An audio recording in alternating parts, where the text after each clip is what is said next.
So, we've talked about general defenses. But today, we're looking at adaptive immunity, the body's way of creating a custom-tailored defense system. Now, imagine a foreign invader enters. We call these antigens. They're essentially unique chemical signatures found on viruses or bacteria. Our first major players are the B cells. Think of each B cell as having a very specific keyhole on its surface, which we call a receptor. If an antigen happens to be the perfect fit for that receptor, it locks in. This click is the moment our adaptive system wakes up. Once activated, the B cell doesn't just sit there. It starts cloning itself rapidly, a process we call clonal expansion. You are building an army. Most of these clones turn into plasma cells. These are essentially little factories that pump out thousands of Y-shaped proteins called antibodies. These antibodies swarm the invaders. By sticking to them, they neutralize the threat and mark them for destruction by other immune cells. But B cells don't act alone. They need a co-captain to give the final signal. This is where the helper T cell comes into play. The helper T cell releases chemical messengers called cytokines. It's basically the biological version of a go signal for the entire system. This gives us two branches, the humoral response in the blood, and the cell-mediated response, which handles what's happening inside our cells. Sometimes, a virus hides inside a body cell where antibodies can't reach it. For those hidden threats, we need the cytotoxic, or killer, T cells.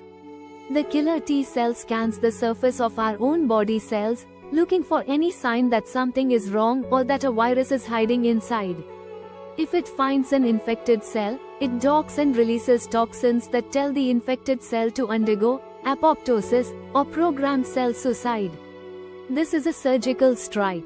It removes the infected cell before the virus can replicate further, keeping the rest of your tissue safe. Eventually, the battle is won.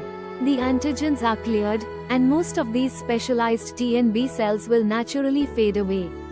But some cells stick around. We call these memory cells.